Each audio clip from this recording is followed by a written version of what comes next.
Mm-mm-mm. Boom.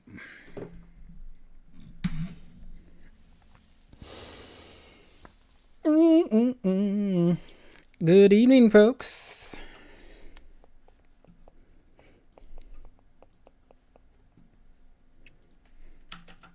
Make sure I share this with folks.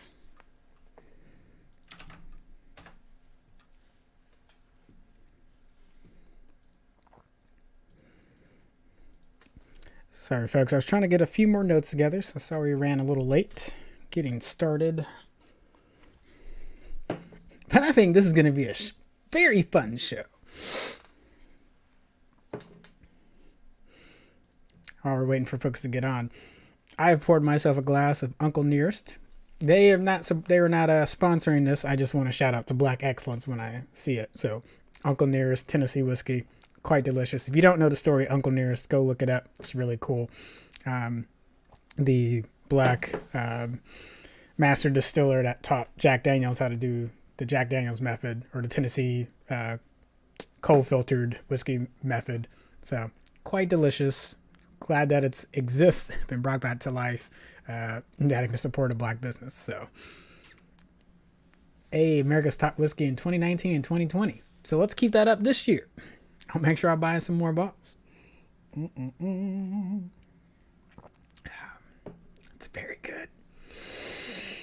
Oh yeah. Shout out to my friend Nick Davis over at saying the wrong thing. Black Retro Gamer. I was getting to watch him play some Super Mario before this, so it got me a little distracted.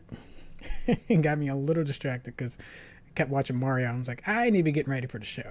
So, apologize for that a little bit.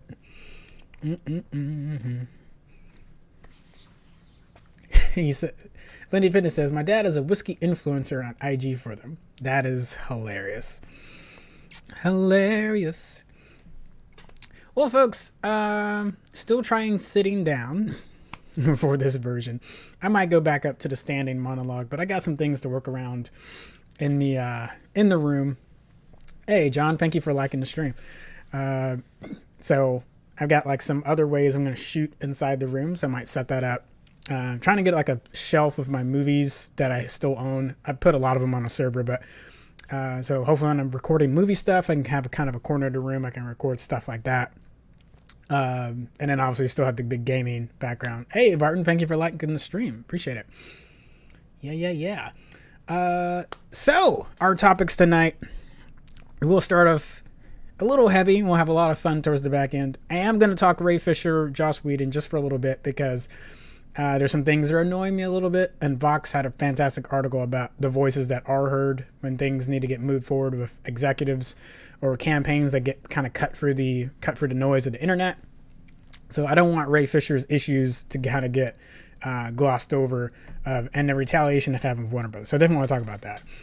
If you've watched Falcon and the Winter Soldier, it will be a little spoilery. We'll talk about Isaiah Bradley's appearance in episode 2, but we're going to kind of pivot more and talk about him in the comics. So I just think there's some cool things we should know about Isaiah Bradley because they mentioned it in the show. They didn't really dive into it. And I think there's some cool things that y'all should know about him. All right. Hey, Catherine. And hey, Michelle. Yeah. So remember, I can see you on YouTube, Facebook, and Twitch. So whichever platform you're on, feel free to throw your questions into the chat, and I'll definitely try to get through those. Some of it will be a little monologue where I'm kind of going through certain parts, but there's definitely open to questions and feedback. And I love going back and forth with folks online. You see me and Lindy Fitness on these videos all the time, going back and forth. So definitely appreciate that. And the main topic tonight, characters that feel black. Feel like it'd be self-explanatory, but when you don't have a lot of characters that look like you, or they all have the same high top fade, especially in the 90s, every black character had the same haircut.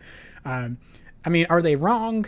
No, because that was the style, but also it never changed from that. It's either high top fade or dreads, and it could be an animator thing. Maybe it's just an easier thing to animate. Whatever. But when that's all you have to all the characters you have that look like you, we tend to adopt characters into the Black community. So that's what we're going to talk about today. I've got 12 characters that I think really fit that bill. There's definitely more. These are just the 12 that came to mind for me.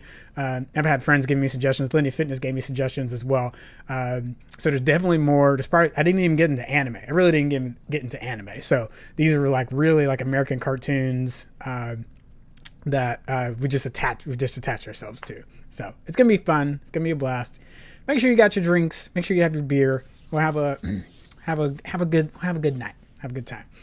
All right, so we're going to start with Ray Fisher.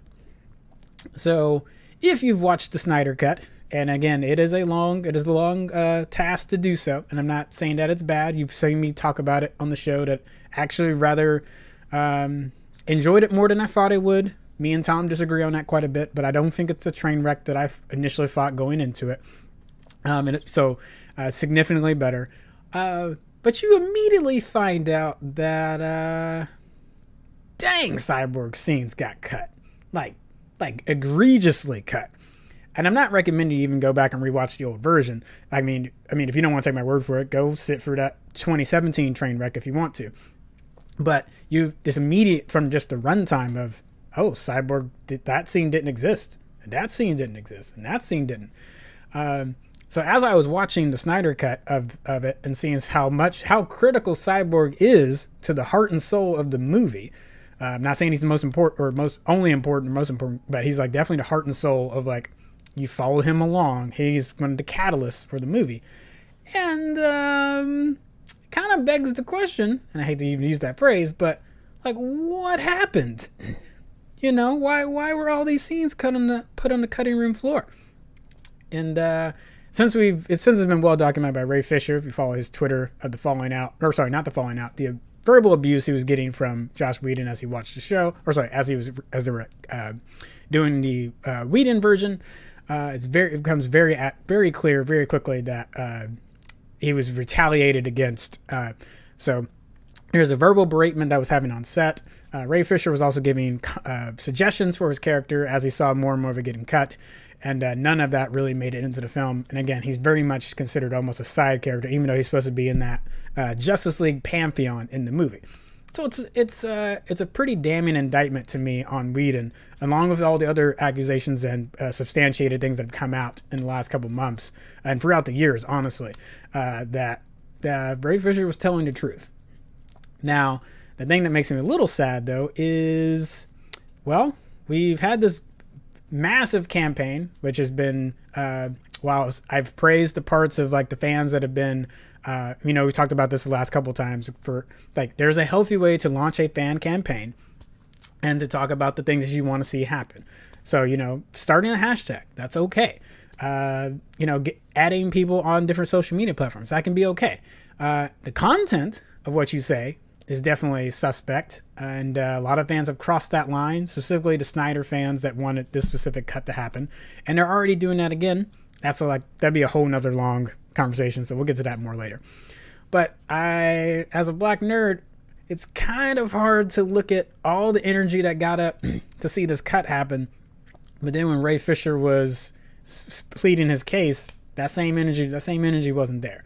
Now, there are some fans that have really been behind Ray Fisher the entire time. But Snyder fans, if there's ever a time where you could step up to the plate and really support someone, this kind of seems like the moment. I don't know. That just rather than jumping into a vat of toxic acid, which y'all are currently doing, so I'll start clipping the tweets and things that are happening. We're going to get receipts. We'll show you what they're doing. It's pretty bad. But rather than doing that, how about you take up a noble cause, right, and call out the things that have happened? So why do I say Warner Brothers retaliated against Ray Fisher? So you might be saying, like, Whedon retaliating against him is different than Warner Brothers retaliating against him. Because Ray Fisher has lost his job in the Flash movie for coming out and speaking against the Warner Brothers execs that did not handle that situation with Whedon very well. Didn't handle it all. It's not very well. Didn't handle it all. And he's also been stomping for the release of the findings from the impartial judge that ran the investigation. So, yeah, that would be, I think, in the court of public opinion, it'd be nice to see that so we can actually have that conversation and make some decisions for ourselves. Like, how did Warner Brothers handle this? from everything I've heard from my sources and everything I've been able to read online, I don't get the sense that they've, even if they did their due diligence, a lot of this seems like it was swept under the rug just to keep the peace, and Ray Fisher ended up paying the cost for it. So, yeah, definitely. If you watch the Snyder Cut, let me know what you think. Did you think that Cyborg really got maimed by his scenes being cut to the floor? And do you really think the Snyder Cut reestablished him as a character? Cool. And let me get a picture of Ray Fisher up there, for folks real quick. All right. Yeah, and if you got any questions, let me know. I'll drink some more of my Uncle Nearest. Again, they're not sponsoring this, but if you want to, Uncle Nearest, I'm right here. I'll even just take bottles of Uncle Nearest. That'd be totally fine. All right. If we are good there, let's move to Falcon and the Winter Soldier. Now, Ray Fisher /Cyborg got thinned, as you call it. Yeah, that's one way to look at it. I think that's fair. I think that's a fair way to look at it. I didn't even take a sip of my coffee. All right. So spoilers. Just making sure if you've not watched Falcon and the Winter Soldier, I can say this quickly without really, hopefully, spoiling a lot of what happened in the episode, because I want to talk more about Isaiah Bradley anyway. But Isaiah Bradley shows up in the episode, and he was a contingent of black soldiers in World War II that were given the next batch of super soldier serum, or the next experimental type of super soldier serum, because they lost the secrets when Steve got his. So sometimes I see people messing this terminology up. Sometimes they're saying Isaiah Bradley was the first Captain America. I even sometimes accidentally slip into it. No. He's the first black Captain America. He's the first one to actually take up a shield, take up the suit. And that's the thing I want to talk about in the show. Let's give a bio real quick. Isaiah Bradley grows up in New York City. He's married, falls in love. Fortunately, Pearl Harbor happens, so he goes into the war, and his regiment is one of the groups that's selected out of the 300 African Americans in World War II in the Army are selected to be test subjects. So they're really echoing the Tuskegee experiments and various amounts of African American experiments that have happened throughout America's history. So that's the parallel. So the show does a really good job of showing you that, or kind of equating that. But where I feel like kind of dropped the ball is, why was he put in jail for 30 years it was 30 years in the show. In the comics, it's 17 years. So he's one of the people that survives. The formula works on Isaiah, and he goes off and does different secret missions in World War II. Similar to what Cap was doing, and kind of taking over some of these super soldiers, taking over a spot for Cap once he went into the ice, right? So there's one particular mission. So his last assignment was to try to stop the German super soldier formula from happening and being successful. And when he does this, he decides that he's going to take an existing Captain America uniform that was left over and an additional shield. So it's not exactly the same shield that Cap wore, but you see in the photo, he was not typically wearing that. He was not typically wearing that when he went into battle. So it was for this last mission that he grabbed the Cap uniform, grabbed a shield, and went to slugging folks. Gets captured but escapes. But when he gets back to the U.S. front, he's subsequently court-martialed and thrown into prison for stealing the Captain America uniform. A uniform I would argue he's rightfully earned a right to hold that mantle. So that's the one little piece that I don't... 17 years in prison for stealing a Captain America uniform? Really? It works in the comic. I think I could also work in the MCU. So, but that's the thing I wish they had talked about. Now, is kind of the insinuation in the show is that possibly they're kind of like disowning him from the acts that he committed. in the Korean War, probably Vietnam, in different skirmishes throughout the years. So I'm okay with that interpretation as well. So if they're like, yeah, we have this black Captain America running around, we don't need folks to know that we did this. You know what? Let's just say we didn't authorize him to do some of those missions. That's a pretty easy way to get for someone thrown in jail. So I'm okay with that. I just wanted to like really bring up the difference in the comic, because I think that's an important is that Isaiah, at least in that one, also thought that he understood the situation, not just like the Isaiah in the show does, but it's definitely stemming pretty early. So no, neither reason is bad, and but I want that context thrown in there. And Isaiah, it's played by Carl Lambley, and one, if you've seen a photo of Carl recently, he doesn't look that old. So for anyone that was worrying if black don't crack, it still doesn't crack. It's just they aged him up more in this one. So he's still looking very good for his age. And I feel like talking about Carl is a really good opportunity to pivot into some of the things we're going to talk about when we talk about characters that feel black. One common theme you're going to see throughout this entire conversation is a lot of times it's about who voices it, how they voice it, things that the character says, and not even necessarily about like AAV speak or African American vernacular verbiage, but just like, oh yeah, that's a black voice actor, and something about it's very comforting, and it's almost, I don't want to say it's like a lullaby, but it just kind of lulls you into enjoying that character a lot.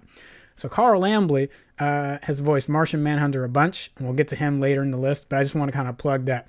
I loved him being the choice for Isaiah Bradley just because of that. How many characters he's voiced that I think, man, that character's black. Oh, Carl. Oh, okay, Carl voiced it. That makes complete sense. All right. So let me go through the chat comments super quick. Barton says, yeah, Cyborg barely exists in the Whedon cut by comparison, and the Snyder cut vindicated his character a ton. Exactly. And then Froggy, I mean, sometimes it's the dancing and their music. Hey, we're going to get to that. All right. So we're going to go down one by one. And so the first one, which I already mentioned, so I wanted to explain why Vision has been co-opted by the black community. Sorry. Real quick. Taryn says, oh my God, so Carl Lambley's playing the father in Supergirl as a homage to his voice acting. Yeah, it's very, very much so. Very much so. He's been in the DC family for a very long time. Yeah. So I love that. Dun, dun, dun, dun, dun, dun. All right. Vision.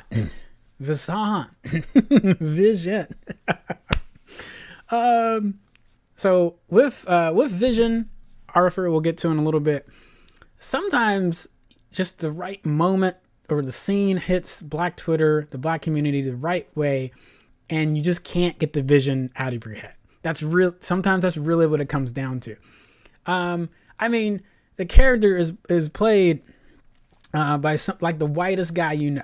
I mean, Jarvis is being voiced in a way that's like and I don't mean to say like, well, let's be honest. Yeah, it just it sounds like stereotypical white voice, and so you wouldn't think that Vision would be the guy that you're like, oh yeah, the black community is gonna want to co-opt that. But that turtleneck, once people saw it, it was over. I couldn't even grab every single photo. There's so many great memes of him being remixed into albums, and it's been quite enjoyable. I'm gonna post my favorite. You may have seen this on my wall, but where he's emulating the Rock's classic fanny pack photo. I just think that is that. And it's whoever did this Photoshop. I couldn't find the credits for it, but just so good. And sometimes it's just that it's that simple. It's just having someone. Hold on, sorry, I was trying to look up.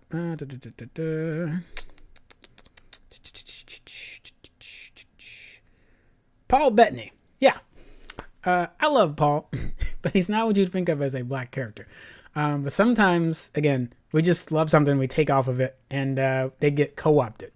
Almost think of it as Dave Chappelle's racial draft. We're just like, nah, we're claiming them. And it's not saying that Falcon's not black or T'Challa or anybody like that in the Marvel universe. Like, they definitely are. But just sometimes someone fits a need that you need in a particular series. So, and yes, and I know we had Monica in WandaVision. Still, just something about, let me go back to the original photo.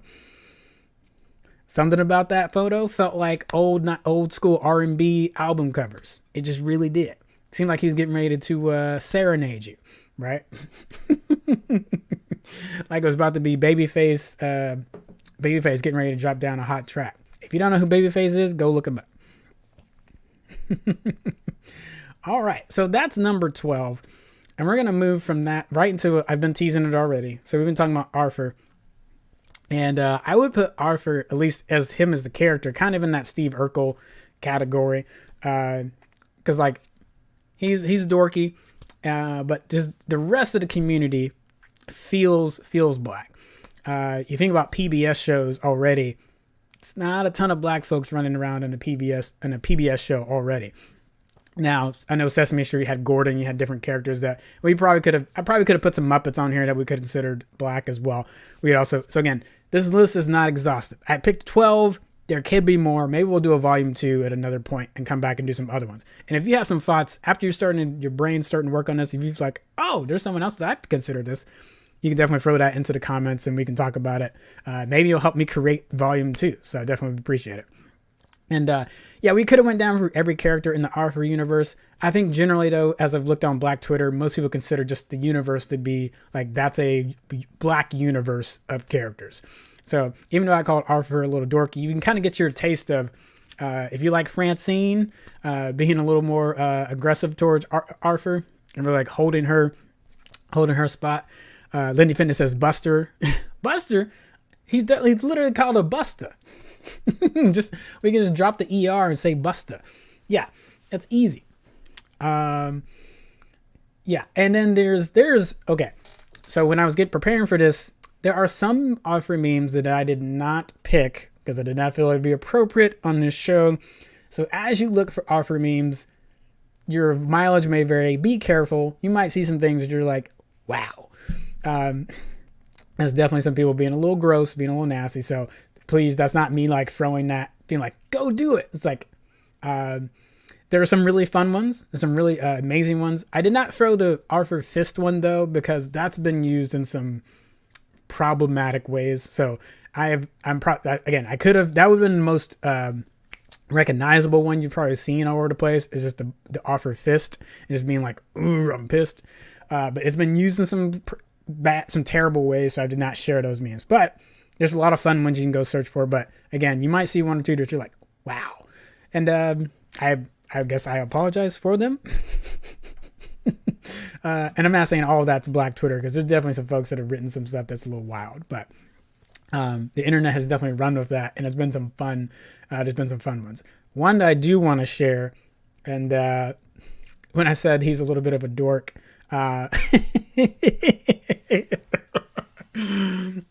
like the closest to baggy pants that we're gonna get in the Arthur world, and hat backwards, and it felt very 90s. It felt very 90s, early 2000s kid, basically in the suburbs. That's what I said, Urkel, but he kind of feels like a black kid that's in the suburbs, and I identify with that so much.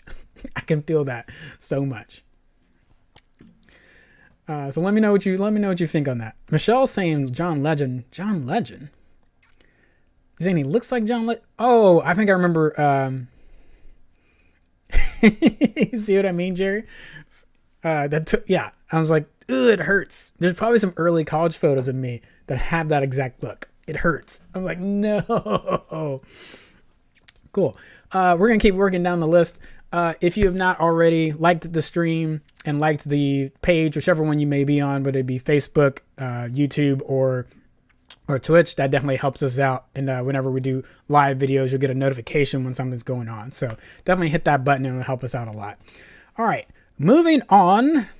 So again, author is definitely one of those that sometimes it's in the way that they talk or the stories they bring up, but it's really about something caught the community's eye and we just ran with it. Let's see. And Michelle, whenever you want to, you said John Legend. I feel like I saw that photo as a meme or something, but I didn't have time to dive into it. All right. So another one that is, there's been some debate back and forth on this next one. Not the character I'm about to bring up, but the whole universe, whether the whole universe is considered like black characters, just because of how it fits into the rest of the Disney, Mickey and Donald Duck kind of in that universe. So I don't know. And I kind of lean more towards just this one character and some of the characters being black, but we could have that conversation. But the one thing that's not up for debate is a power line from the Goofy movie. From a Goofy movie, I apologize. That brother can dance. That brother can dance. Also, 90s, high top fade. Come on. Look at the design on the side of the head. He's definitely modeled after a black guy. And he's also his voice is also modeled after the wonderful Tevin Campbell, which was definitely like the R&B star, R&B darling in the early 90s. Or early 90s, late 90s, as like kind of that new R&B sound coming off like the Bobby Browns and stuff like that. So Lenny Fitness saying Goofy and Max are black. I'm not arguing with you. I would put them in that category. Some people just kind of pushed back against that a little bit. So that's the only reason I said I don't know about the whole group. But Powerline definitely for me. I don't argue against Goofy and Max. I feel like they are. And then I feel like that universe could be just like Arthur, where the whole group is black. But yeah. So plus, I mean, how many watch TikTokers that are like recreating the dance from that both dances from the stand up and the Eye to Eye song. People are just blasting that all the time. So yeah. We will keep moving on. I'm mad about this next one. And I had to include it just because I had to. But it probably goes without saying that just look at my face. I'm mad about this one. Does he fit? Yes. But he fits because of every black stereotype that you've ever heard in your entire life. Ooh, Catherine singing the song, Can We Talk? There you go. That's the tune. He's not a one-hit wonder, but unfortunately didn't have the super longevity. Talking about Tevin Campbell. Yes, Tigger. Yeah. But Lindy Finnis brings up a good point. Tigger's always ready to fight. Tigger's always ready to throw hands, as it were. Always bouncing around the place. As I said in my notes, he almost sounds like a weird mix of like Creole and like Southern jive mixed together. And nobody else in the 800 Acre Woods sounds like him. He's the only one of his kind. And no, it's not just because his name rhymes with a particular word that we're not going to repeat on this show. But Tigger feels like a brother. Okay? And I've challenged you to find a black person that said Tigger. Like, see, even that felt weird. We always say Tigger. We might even break it down and say like Tyga. All right. So just to get us further away from the word. So we might claim him, but it feels a little weird. I'm going to move on. All right.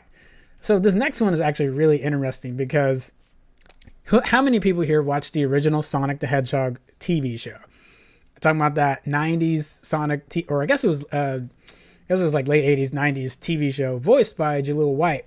So I'm talking about this Sonic show. None of that Sonic Unleashed and any of that other stuff that came out in the 2000s. I'm talking about this show right here. And then Barton also saying parallels of queer audiences adopting characters as icons even when they're not gay in canon. Exactly. That's basically the model that we're talking about here. Is that Lenny Fitness was like, that Sonic was black. Yeah, there might be other Sonics that don't feel as black as this Sonic, but this Sonic was black, and mainly because it was voiced by Jaleel White. I'm not gonna keep calling him Urkel because we know Jaleel White just doesn't want to be as associated with that anymore. So this Jaleel White voiced Sonic the Hedgehog during that series, and it forever to me planted the idea that Sonic was black. And then let's talk about additional things that make you feel like a character is black. When they rib on one another. If characters are ribbing on one another, it almost sounds like you're just clowning each other, which feels very black. I'm not saying other cultures don't do that, but when you're looking for someone that's like identify with, that's probably one of the key indicators. So along with Sonic, I would also add, and also let me just get a photo for Jaleel White up there real quick. All right. So with that, I would also add that Knuckles feels black. Knuckles definitely feels black. He wasn't voiced by a black actor, but Knuckles feels black to me. And naturally, because him and Sonic don't get along, and they rib in each other all the time, especially when they become frenemies and definitely become friends, they're still ribbing on one another. So yeah, to me, Knuckles feels black. Along with that, Lindy Finney says he's black dude with dreads. And then doubling up on Knuckles and Sonic is definitely Shadow. So if you've never played the Shadow games, Shadow definitely feels black, and he's always ribbing at both of them. He can't stand Knuckles. He definitely can't stand Sonic, and they're constantly going back and forth at one another. So yeah, felt hella black. Let's see. And then Michelle gave me a video. I can't look at that right now. I'm in the middle of this. I will look it up later. But thank you for posting that link for everyone. Lindy Penda says Shadow is a Blerd. I concur. Also, the shoes. I mean, I know it's like 2D and sometimes the 3D shoes, but look at those shoes. You tell me that's not a brother with the gold rings on the arms and gold rings on the shoes? That dude's black, y'all. So remember what I said about riffing and ribbing on each other and just kind of like cutting up, because that's going to come up again. All right. This next character definitely has like an orgy of evidence that they're black. It's unfortunate. But I'd also say like I immediately thought about Powerline when I look at Skeeter's. This is Skeeter from Doug. I think about Skeeter a lot because, one, there seems to be basically the white skin tone inferred in Doug. So I don't know why they didn't just make a black character in Doug.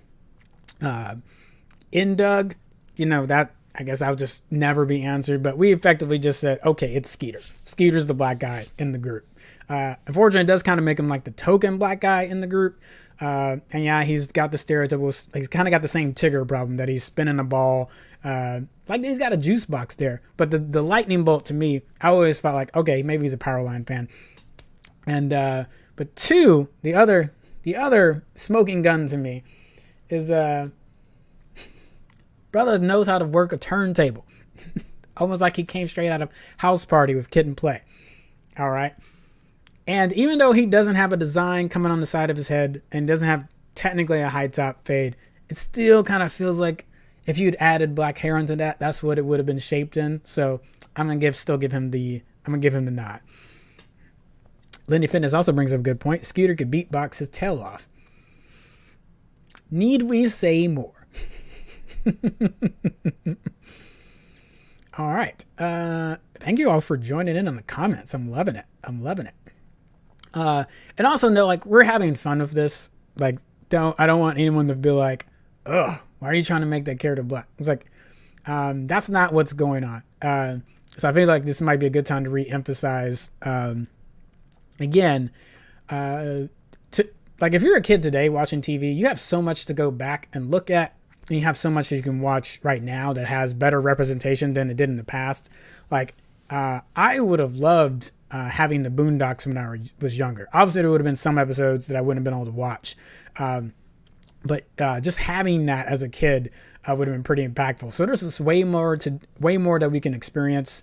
And going to Vartan's comment about our LGBTQ communities, like also finding other characters that may not be canon as gay, but like also will like co-opt them into their communities. It's very much in that same way of, especially if you're watching a show that's definitely all white, or it's definitely like no specific race is given, that you're finding someone that has the AAV that you can like identify with and really like make you feel at home in that community, in that space. So it's not trying to make everything about race, but sometimes it really is about race, right? And needing to feel like someone's looking out for you. With this next group, this goes a little older, goes a little further back. But Panfro from the Thundercats, which are also going to be interesting when they end up casting for the new Thundercats movie. Who are they going to get to either play / voice this character? So I do have to make a Huxtable reference, unfortunately. So I apologize for folks thinking about the show. But I will say, like, Earl Heyman, fantastic actor, fantastic voice actor for Panfro as well. He also ended up doing a number of other voices. And again, when you hear him playing Panfro, hella black. And I ended up being one of the folks in the show that was always talking about, why are we doing this? I don't know if that's a good idea. He was always ready to scrap though. So he was like the guy calling out like, don't do that, but I'll still be the mother. I'll trail off there so we don't incur the wrath of the YouTube censors. But yeah, let me know what you think about Panfro. How many people watch Thundercats? I know that one's a little older, so.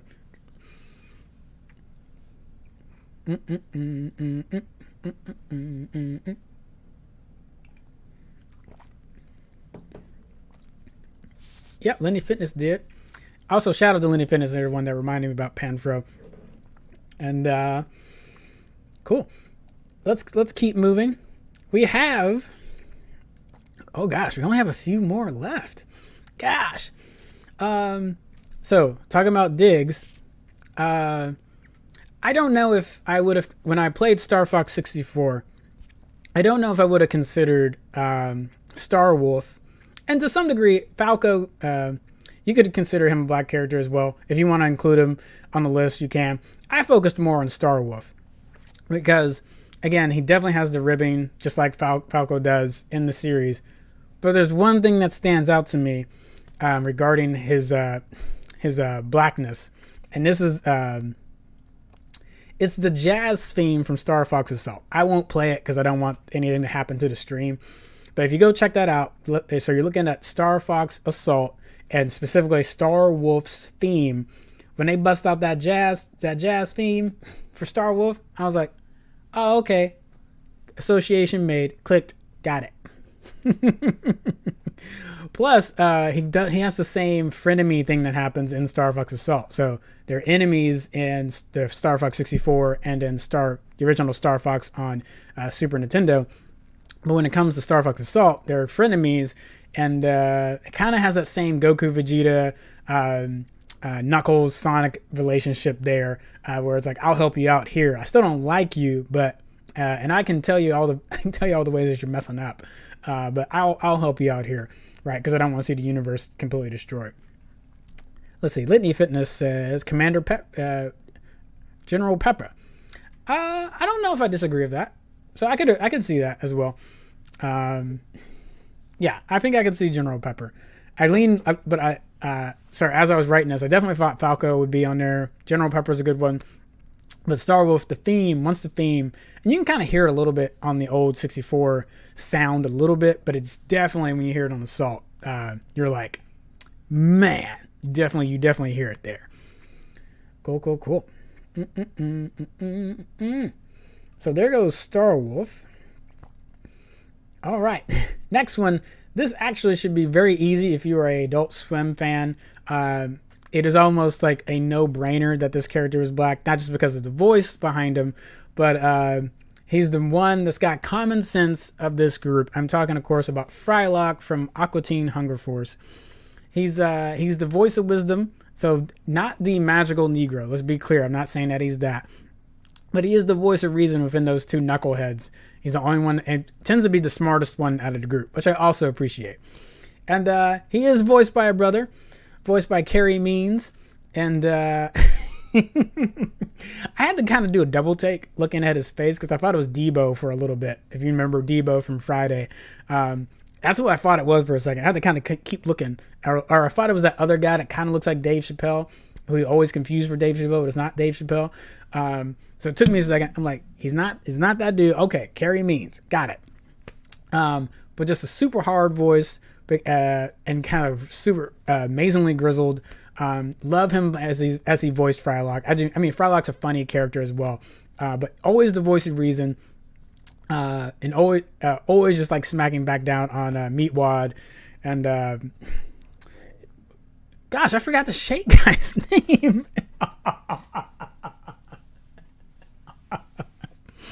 I'm just gonna say Shake because I can't remember his. Oh man, what's the drink's name from Aqua Teen Hunger Force? That's bad.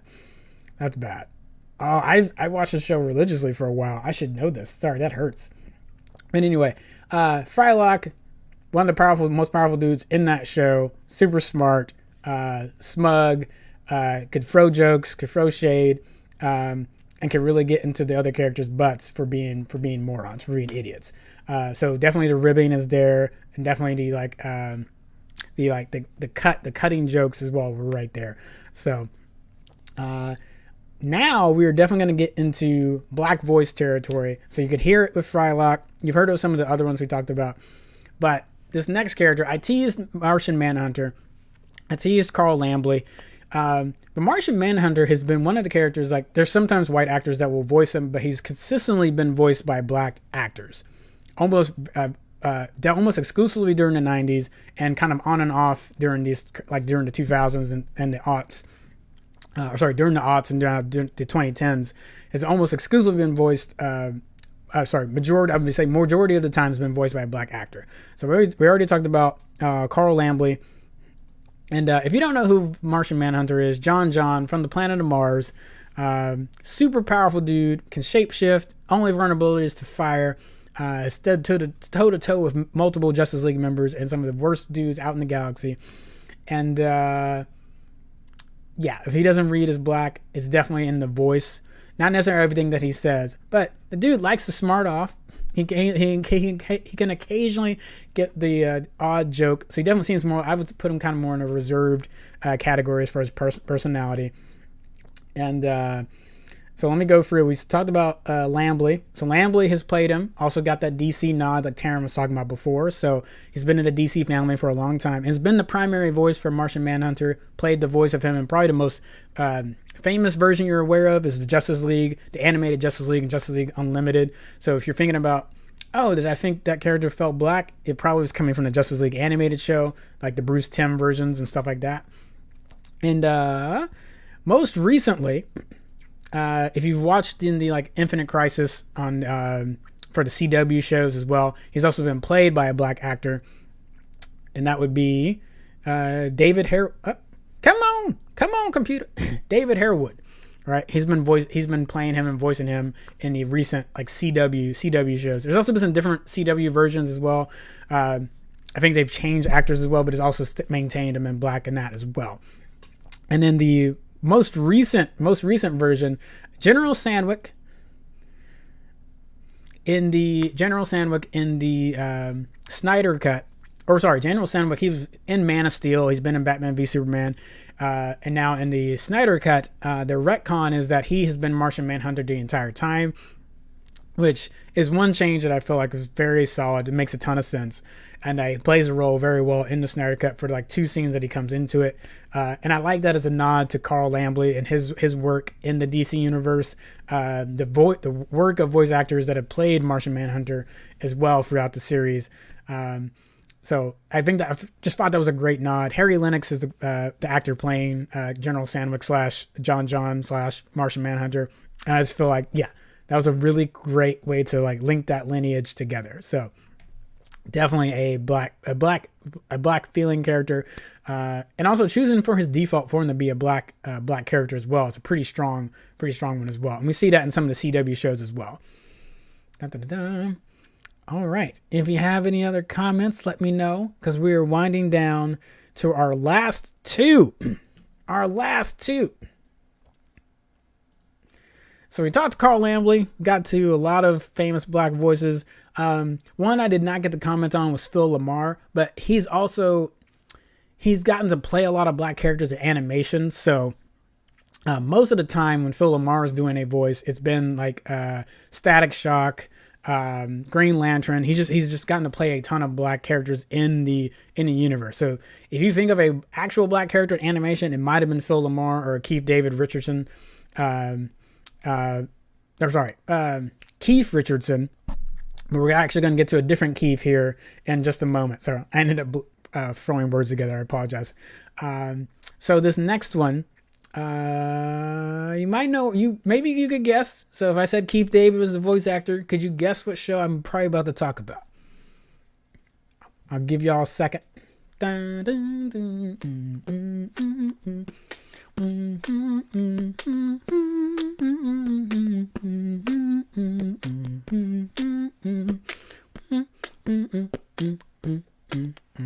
Okay, we didn't have any guesses. It's okay. You may not know who Keith David is, but I swear I know you've heard his voice. So the one I want to go with that I don't feel like it's talked about enough in these conversations is Goliath from Gargoyles. I definitely feel like Gargoyles could definitely inhabit that goofy, kind of that goofy or Arthuric spot where the whole cast might be black. I don't know if we would necessarily want to say that for every character in Gargoyles, but Goliath definitely, and mainly because it's the voice. He is voiced by Keith David. All right, so that was the reference I was trying to make. So that's what I was hoping folks would guess. But hey, if you're playing along at home and you watch this later, bonus points to you if you guess it before I say it. So yeah, Keith David voiced a ton of black characters, and when he inhabits this role, I definitely think of a black person as Goliath. And definitely when you're a kid watching this in the late 90s, you kind of gravitate towards Goliath because of that voice. Goliath is a cool character. He's pretty boss character. Something to think about. And I think another addition to this, as far as other Blerds that love this, Jordan Peele pitched a Gargoyles reboot or a live action movie to Disney. He didn't get to hear anything back, but that also was a while ago before he was doing Get Out. His tease that he would love to do a Gargoyles revival live action or just a new show. And so I don't know if he pitched it way back then and got shot down because he wasn't the Jordan Peele we know of now. But hey, Jordan, I hope you get to go back and do that. And also, like, that would be an awesome. I think he would do a great job of that. But also just saying, like, Blerds recognize Blerds. I'm glad that Jordan recognizes this show as awesomeness and would love to see what he would do with it. And the last thing I'll say, I don't know if the Arbiter in Halo was technically black, but he's also voiced by Keith David as well. So I don't know. Keith David, Carl Lambley, Phil Lamar, Kevin Richardson, they might be some good ones to track, especially in roles where the person's not typically black. As far as like, who do you think maybe a character that we love and adore and have co-opted into the community? And last but not least, you cannot have a conversation on characters that feel black without mentioning this name at least 20 million times. And I was able to, I think I only mentioned him once during this entire show, because I was trying to hold it in a little bit. But it is the one anime technically, so I did get at least one anime on the list. But it's definitely, there's a lot of things in this show that are attractive to black people and the reason that we love it. And let's Lindy Fitness said, every weeb's favorite dad. Of course. I am talking none other than the green-eared alien from Namek, Piccolo. Now, you may be wondering, why Piccolo? There's other aliens in this show. Do black people not like gravitate towards Goku or like some of the other? Why not Vegeta? Because again, he ribs with Goku all the time. Especially if you watched Dragon Ball Z Abridged, the jokes tend to kind of just drip from some of these characters, and like you could almost start adding other characters in as black. And the other things that, like, when it comes to fighting, black nerds, Blerds, we're gonna love fighting scenes. So that's an attraction. People that like continue to like grow and get better and better, that's gonna be attractive to us. And yeah, Vegeta ribs, but Vegeta also gets punked. Vegeta gets punked a lot. And if you're wondering like why would Vegeta not count? You can't get punked like that and make it on this list. Everybody I talked about, while they might have been nerds in their own right or something, they're not getting punked. So that's why Vegeta would not make it. It'd be Piccolo. Piccolo doesn't care. Piccolo's not a Saiyan, and he's mouthing off all the time. And Dragon Ball Z Abridged did this so well because he's mouthing off to Vegeta, even though he knows Vegeta could kill him. But he's like, you're not going to do anything about it. It's like, I do not care. Tien even does that. So I love the Piccolo's. I feel like his version of Dragon Ball Z Abridged, like if you don't see it in the regular Dragon Ball Z universe, go watch Dragon Ball Z Abridged. And yeah, that's what we were all imagining when we were watching the original Dragon Ball Z with Piccolo, is that all those traits are there, and getting them hyped up to 100% like doubled in Dragon Ball Z Abridged is what we're thinking of. Plus the brother is stylish. You know, he kind of walks around like a pimp. We definitely see it in the cape. How many people run around with a cape in the DBZ universe? Not a ton. Remember, not a ton. Think about it. And then lastly, do I have to say it? The brother's got style. I know the shirt says Post Bay, but he's got some LSU colors on there. Definitely feels like some Louisiana love there for the LSU fans in the audience. So, which is a predominantly black school as well. I know it's in it's in the middle of Louisiana, but still a pretty black dominated school. Not saying that's an LSU shirt, but that's kind of what I read a lot.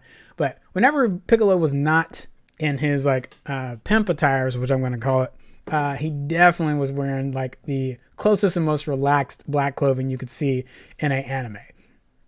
So Piccolo for the win. And not that these were ranked, but if I had to pick a number one, Piccolo to me just wins hands down all the time.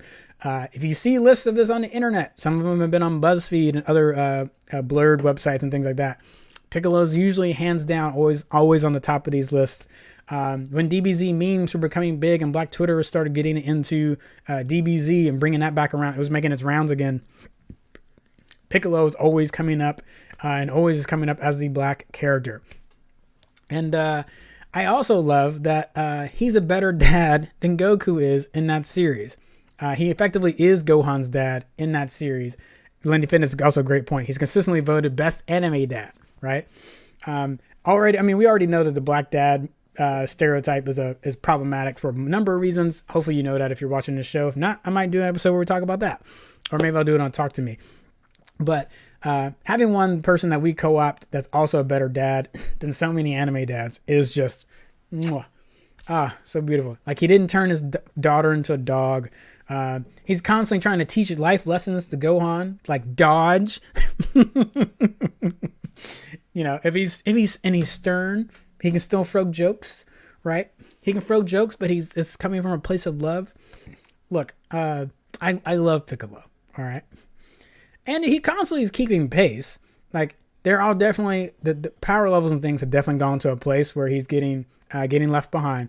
But most of the time, Piccolo is keeping pace with a lot of his peers. You know, he's not a Yamcha or a Krillin running around, so he's always doing pretty well. And what did Lindy Fitness say? What the heck does Kami mean? It means God. Now bow. Yeah, gets the mix of Kami, Nail. And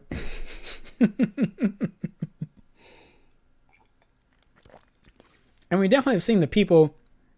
We definitely seen the people of Namek come in super hard, a lot harder than some of the Earthlings we've seen. So, you know, I'm just saying. And I haven't seen a ton of black people running around in the DBZ universe anyway. So, I think they're all Namekians, and they live on their own planet. Cool. Let's see. Michelle says, okay, so Vartan was a second away from mentioning Keith David and Gargoyles. Hey, good mind, great minds think alike. Michelle Olsen saying that Dr. Facilier, obviously that character is black. Yeah.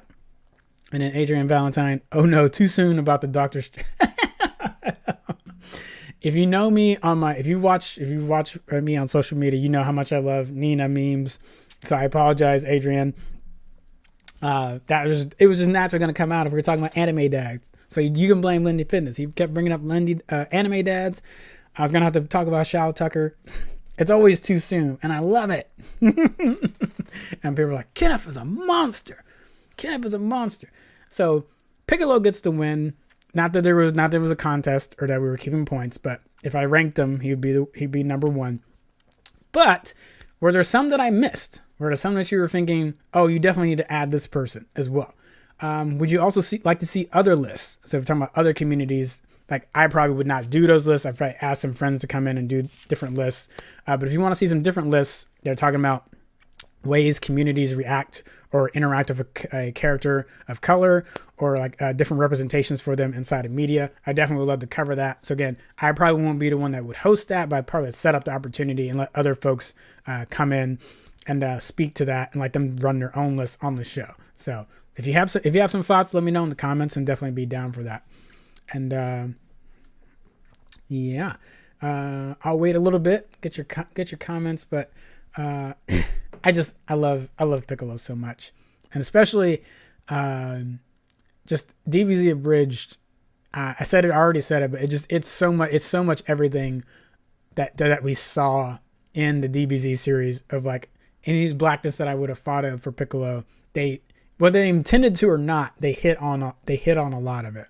And the way that he picks on Goku and Vegeta and will badmouth Cell, and oh goodness, Cell immediately came to mind, but I can't remember. I was about to say Frieza. That's what Goku called him, Freezer. So it's Frieza. It's just like, yeah, we would do that. We would do that in that moment. But yeah, did I miss any?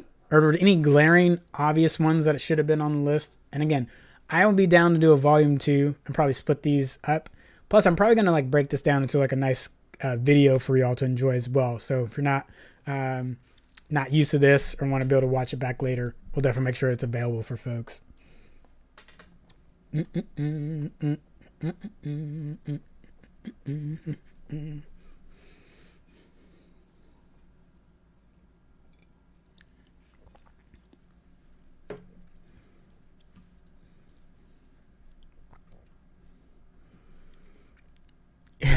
Lenny Fitness says Buster Bunny.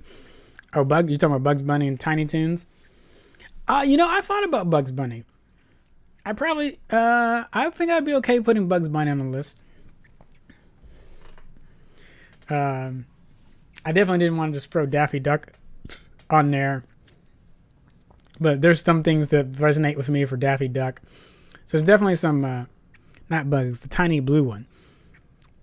Well, then I don't remember Tiny Toons well enough. Then I'm gonna have to go back. Yeah, I'll go watch that. But we can put that on the list. And we already said, yeah, you said General Pepper. I should have put Falco on the list. Yeah, there's definitely some other folks who can put on that and put in like a volume 2. Bugs and Daffy swapped, I feel like. Yeah, I could see that. Cool. All right. What do we have coming up on the Union?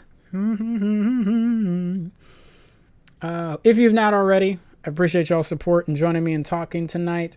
Make sure you smash the like button on the stream, smash the like button on the pages, whichever one you're on, YouTube, Twitch, or Facebook. All that helps us out, and we appreciate every single one of that, or every single one like that. And let's see. I figure I'll share my streaming schedule. What am I streaming today? Dun, dun, dun, dun, dun, dun, dun. And is it going to be on this page? Oh, it will be on. Yeah, it will be on my page. It will be on the Commandership page. So Cyberpunk 2077 is tonight. I was supposed to do Devil May Cry last night and also do VR on Tuesday. I forgot. So I apologize, folks. But yeah, we're going to get some Cyberpunk on tonight.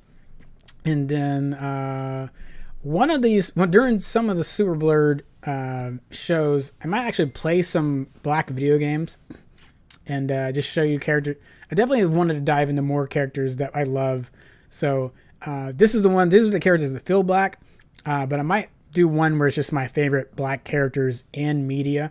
And And that could definitely go for a while, you know. So kind of maybe just do some breakdowns on why I love a particular character. And if you're asking why I didn't do that during Black History Month, because I didn't feel like doing it during Black History Month. Okay. All right. If you must ask, I didn't want to do it during that. It's the Super Blerd Variety Hour. We can keep doing it for multiple weeks. Cool. Yeah. All right. And if you are one of our Patreon subscribers, I have a bigger breakdown of this is going to happen. So that video will be coming out for y'all. It'll be recovering some of the things we talked about here, but there'll be some more things I want to talk about. And I'll also be able to put clips that I couldn't play tonight because we're on live. So definitely hope you'll enjoy that and be coming out soon. So part of it is based off of what I talked about tonight, but we'll definitely be getting it out for y'all. And if you really like us, I know y'all like us. I know you love me. I know you love me. I know you love the other hosts on here.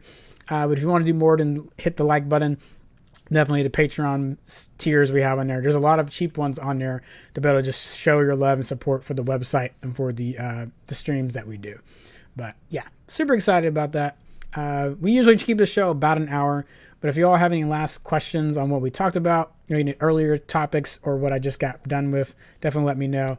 But I'll probably sign off here in a little bit, take a bit of a break, and then you can go join me over on my twitch.tv/commandership, and definitely be streaming some Cyberpunk 2077 over there. And hopefully my Xbox has downloaded the patch, since Lenny Fitness was talking about that. Yeah, post-patch it should be playing a lot better, but hopefully there's one that just came out, and hopefully I'm all set up for it. Let's see. And Adrian, video games would be a great extension of this theme. Yeah, I definitely felt like I should have gotten into that a little bit more. So I will maybe make a video game specific one. I know we did anime. We had Piccolo at the top. Maybe we could break it out by category. Do like an anime one, straight up U.S. animation, movies, and then video games. But yeah, it does typically tend to go towards animation because the skin tones and things are just so varied, and there's a large variety there that you kind of have some ways to, like, again, so like Martian Manhunter, like that was easy because the voice was there to let you kind of slip into it and like operate with him as a black character in our mind. And then Lenny Fitness, I got a group you can consult with for anime. Oh yeah, the fabled black anime group.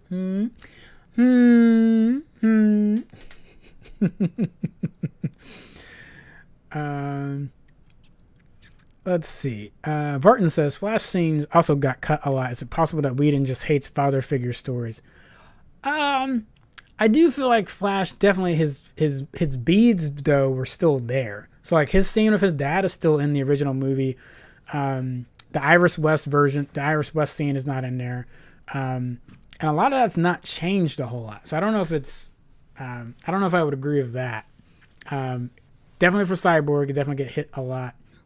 And it's more like Flash scenes are better conceptualized during the Snyder Cut.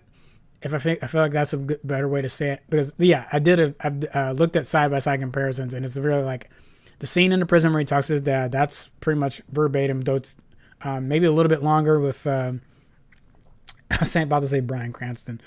Billy Crudup plays his father in the movie. So yeah, he delivers it a little bit differently. So it's like, it is definitely a different version of it, but it's still, that was in the Whedon cut. And it's like, as Flash does Flash have jokes? Yes, but he's, I feel like he's too much to jokes during the Whedon one, where it's a little more reserved in the Snyder cut. I don't know, but maybe it's the father figure is too strong in Cyborg, so maybe that's why he cut that one. I don't know. Again, I still think it's more about his relationship with Ray Fisher than is actual meat and content of the movie, because it doesn't make sense. It's very clear that Cyborg is one of the driving forces of that movie, and to have it cut that bad, it's like indefensible, really. You know. So yeah.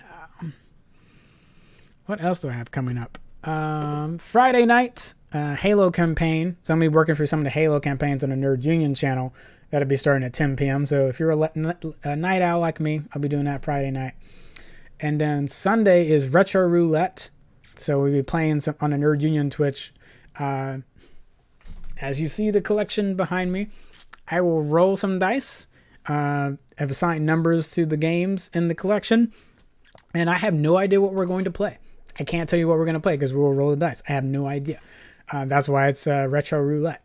It will be it won't be on modern games, so it definitely has to be something that's on an older, like a PS4, Xbox older, to be considered retro, I guess. I might take PS4 and Xbox One out of that, just so that those don't get included. But we'll definitely go we'll roll the dice, let you know the game's gonna be played, and then we'll play it on Sunday afternoon at 2 p.m. That'll be on the Nerd Union Twitch. So yeah, that's gonna be a lot of fun. And if you haven't already, I think y'all have hit subscribe. I think everyone here has been with us for a bit, so definitely appreciate that. And we'll take the last couple of questions. Lenny Fitness, my sister just sent me an IG post saying that Elmo from Sesame Street is black. Yeah, I could go with that. Because I didn't say anything about the Muppets. I didn't get into any of the Jim Henson characters. Yeah, so I could definitely feel that as well. I wouldn't argue. And Elmo's also been voiced by a black guy as well. So that voicing theme, there's a constant, there's a free line there. Yeah. Vartan says next movie watch party. So that is going to be, let me look at the schedule. Dun, dun, dun, dun, dun, dun, dun. That will be on the 24th and the 30th. So the 24th will be the non-Patreon one. So if you don't subscribe to our Patreon, everyone can join the one on the 24th, and the one on the 30th, that will be for our Patreon only ones. Now, I don't know what the movies are yet. We're going to send the vote out to our Facebook page for the non-Patreon one, and then our vote for the Patreon one to those subscribers. So I don't know what it is yet, but I'm excited. Yeah, I got some. I haven't put any suggestions on that. We leave it a little open-ended because I want people to be able to suggest stuff. I've been on a big Alien kick recently, so I know we already did Prometheus months ago, but I've just been on an Aliens and Alien kick recently. I wouldn't mind doing that as well. Or maybe some Denis Villeneuve movies as well. He directed Arrival, Blade Runner 2049, so I also wouldn't mind doing that, but trying to leave it a little open-ended so folks can make some suggestions. And I love breaking those down. I had a blast in Interstellar and in Shin Godzilla. That was fun. 2 nights for me. It was really cool. And I probably should be recording my commentary during those. They can put that back out for folks if they want to enjoy it. But that's been really good. So 24th for the non-Patreon one. And then for our Patreon subscribers, that's going to be on the 30th. But we'll be posting out on the page. So if you don't remember it, don't worry. It'll be on the page. Cool. All right. We're going to wrap up here. Remember, Super Blerd Variety Hour is every other week. Yes, I know it's confusing. But mainly because I don't necessarily feel like I have the content I want to produce every single week. That might change. I might be able to come up with something every single week, but so far I'm really liking doing every other week. And plus you're also, as much as I love doing this live, you are also able to watch it when it comes out later. So hey, definitely come join me live when this is on. If you find it, you know the time. So again, every other Thursday, 8 p.m. Central, most of the times. I needed some more time to work on some stuff today. But it's every other week. We're still talking about black topics and nerd culture. And then just different things that you may not be aware of, or just celebrating some things that you may not be aware of. Just having a blast that way. So definitely looking forward to that. Had a lot of fun tonight. Always have fun with these, especially when I have some Uncle Nearest in my glass. Again, not sponsored by Uncle Nearest, but if you wanna take care of that, winking some Morse code to the Uncle Nearest ad rep, whoever that might be. But yeah, every other Thursday. In the intervening weeks, it's Red Shirt Rejects. That's our sci-fi, Star Trek, Star Wars show. And then you already know about our other 2 shows. Monday nights, State of Nerd Union, whole weekly nerd wrap-up. And then on Wednesdays, it's my personal movie and TV show, Commandership show. So all those at 8 p.m. Central. Oh, super excited tomorrow, though. We got the rundown. Taryn, I don't know if Taryn's still online. Taryn! He's still online. I remembered. I didn't forget. I put it in my notes. I put it in the template. So I did not forget. Taryn's going to give you a news rundown Fridays. It might expand to more than Fridays, but we're going to start on Fridays. So you can enter the weekend knowing everything that's happened for the week, anything that we didn't cover. Because we get a lot of news, folks. There's a lot of news that comes through during the week, and it's been hard trying to get it all fit within our 2 main shows. So hopefully the rundown will be like a pressure valve to help release that. And I'm really excited for Taryn to do it. Plus, I don't have to be in front of the camera. I can produce it for Taryn, and it'll be pre-recorded. That one won't be live. Definitely throw your comments on it if you want to. And if you see something first on Nerd Union and you want to share it, that would help us out so much. We would love that. We would appreciate that so much. And I think I'm done. I think we're good. So stay safe, Blerds. Definitely thank y'all for the support, and we will see you in 2 Thursdays. All right. Ciao, Bella. Ciao. Bye-bye. Bye-bye now.